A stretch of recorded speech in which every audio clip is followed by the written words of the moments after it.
Hello everyone. तो आज की इस वीडियो में हम बात करेंगे सेमेस्टर 4 पॉलिटिकल साइंस मेजर 6 का एक बहुत ही इंपॉर्टेंट क्वेश्चन जो आपके एग्जाम के लिए काफ़ी ज़्यादा इंपॉर्टेंट होने वाली है।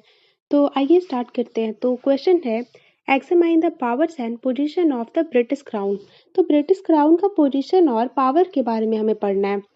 सबसे पहले हम समझते हैं कि ब्रिटिश क्राउन होता क्या है। तो ब्रिटिश क्राउन का मतलब ब्रिटेन का किंग या क्वीन से होता है, जो कि हेड ऑफ द स्टेट होता है। अब हेड ऑफ द स्टेट का मतलब क्या है? तो हेड ऑफ द स्टेट का मतलब कोई राज्य नहीं है, बल्कि पॉलिटी में स्टेट टर्म का यूज हम लोग कंट्री को रेफर करने के लिए करते हैं। तो इसका मतलब है जो ब्रिटिश क्राउन होता है वो कंट्री का हेड होता है, मतलब हेड ऑफ द स्टेट होता है।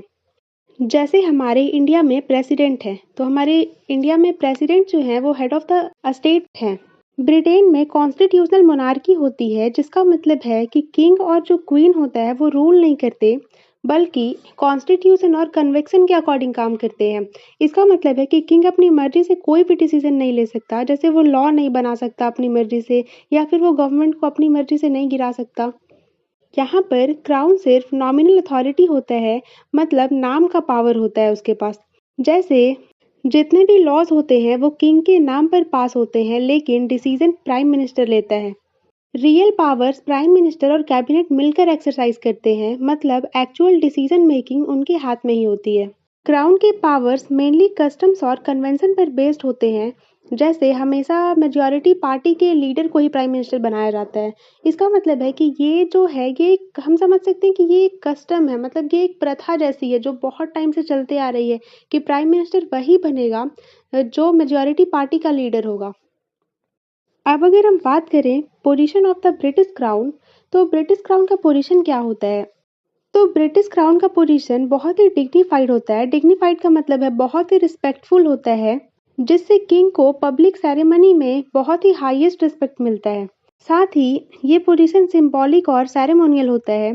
सिंबॉलिक मतलब उनके पास कोई एक्चुअल पावर नहीं होती, बल्कि वो सिर्फ नॉमिनल हेड होते हैं।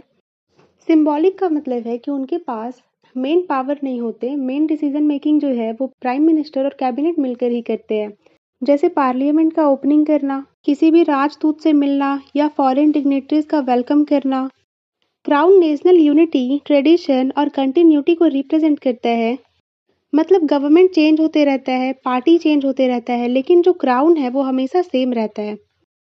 पॉलिटिकल टर्म में क्राउन न्यूट्रल होता है, मतलब किसी पार्टी को सपोर्ट नहीं करता। मतलब किंग कभी भी ओपनली किसी भी पॉलिटिकल पार्टी का फेवर नहीं कर सकता। यहाँ पर एक बहुत ही इंटरेस्टिंग टर्म लिखा हुआ है, the king reigns but does not rule. इसका मतलब है किंग सिर्फ सिंबॉलिक हेड होता है, असली पावर उसके पास नहीं होती। भले ही सारी अथॉरिटी किंग के नाम पर एक्सरसाइज होती है, लेकिन रियल पावर इलेक्टेड गवर्नमेंट के पास ही होती है। अब हम समझते हैं powers of the British crown. तो सबसे पहला पावर है एग्जीक्यूटिव पावर। तो सारे एग्जीक्यूटिव एक्शंस क्राउन के नाम पर लिए जाते हैं। किंग प्राइम मिनिस्टर और मिनिस्टर को अपॉइंट करता है, लेकिन हमेशा कॉन्स्टिट्यूशनल कन्वेंशन के अकॉर्डिंग। इसका मतलब है कि किंग हमेशा हाउस ऑफ कॉमन की मेजॉरिटी पार्टी के लीडर को ही पीएम बनाता है। हाउस ऑफ कॉमन यहाँ पर वहाँ का पार्लियामेंट्री हाउस है। जैसे हमारे यहाँ राज्यसभा और लोकसभा होती है, वैसे ही ब्रिटेन में House of Commons and House of Lords है। प्रैक्टिकल सेंस में किंग प्राइम मिनिस्टर की एडवाइस पर ही काम करता है, मतलब वो अपनी मर्जी से किसी को मिनिस्टर नहीं बना सकता। सेकंड है लेजिस्लेटिव पावर। तो क्राउन पार्लियामेंट को सम्मन करता है, मतलब बुलाता है, वहाँ पर मीटिंग बुलाता है पार्लियामेंट में। प्रोरॉग करता है, मतलब सेशन को एंड करता है। और डिसॉल्व करता है, मतलब पार्लियामेंट को ख़त्म भी कर सकता है। जैसे इलेक्शन से पहले पार्लियामेंट डिसॉल्व होती है, तो ये जो डिसॉल्व करने का पावर है ये क्राउन के पास ही होता है। रॉयल एसेंट के बिना कोई भी लॉ नहीं बन सकता। इसका मतलब है कि किंग के अप्रूवल के बिना कोई भी बिल लॉ नहीं बन सकता। लेकिन प्रैक्टिस में किंग एसेंट रिफ्यूज नहीं कर सकता, मतलब किंग किसी पास्ट बिल को रिजेक्ट नहीं कर सकता, चाहे वो उसे पसंद हो या ना हो, उसे पास करना ही पड़ता है। थर्ड है जुडिशियल पावर।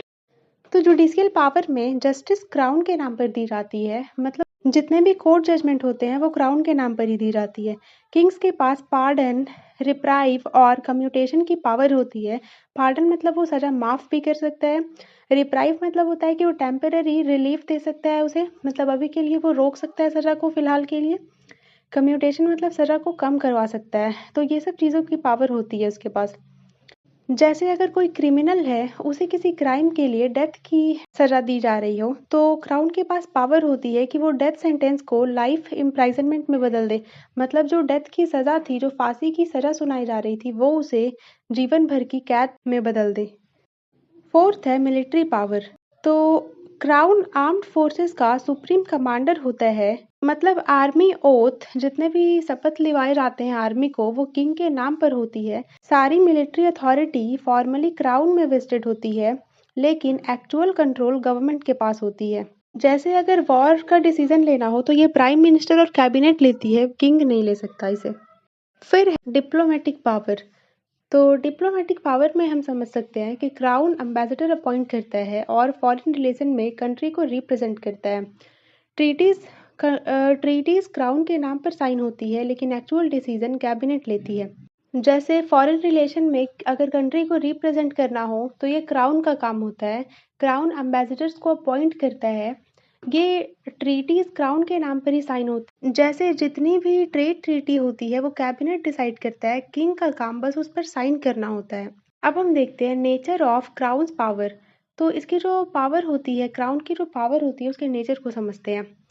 तो भले ही क्राउन के पास वाइड फॉर्मल पावर होती है, लेकिन रियलिटी में ये नॉमिनल होता है। मतलब सिर्फ नाम का पावर होता है इसके पास। किंग प्राइम मिनिस्टर और कैबिनेट की एडवाइस के अकॉर्डिंग ही एक्ट करता है। जैसे किंग पीएम की एडवाइस के बिना कोई डिसीजन नहीं ले सकता। किंग का रियल काम होता है एडवाइस करना, एनकरेज करना और वार्न करना, लेकिन ये रूल नहीं करता। अब हम देखते हैं इम्पोर्टेंस ऑफ ब्रिटिश क्राउन। तो the British Crown holds an important place in the British political system. Even though it does not exercise real power, its importance can be explained as follows. तो British crown real power ना होने के बावजूद political system में एक बहुत ही important place hold करता है। जैसे सिंबल ऑफ नेशनल यूनिटी, मतलब नेशन को एक साथ जोड़ने का काम करता है। सेरेमोनियल हेड, इसका मतलब है कि जितने भी नेशनल सेरेमनीज होते हैं और ट्रेडिशन होते हैं, उसको मेंटेन करने का काम भी क्राउन का ही होता है। फिर है continuity of the government.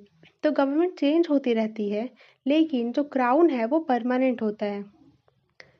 Constitutional balance, मतलब पार्लियामेंट्री सिस्टम में बैलेंस बनाए रखना बहुत ज़्यादा इम्पोर्टेंट होता है।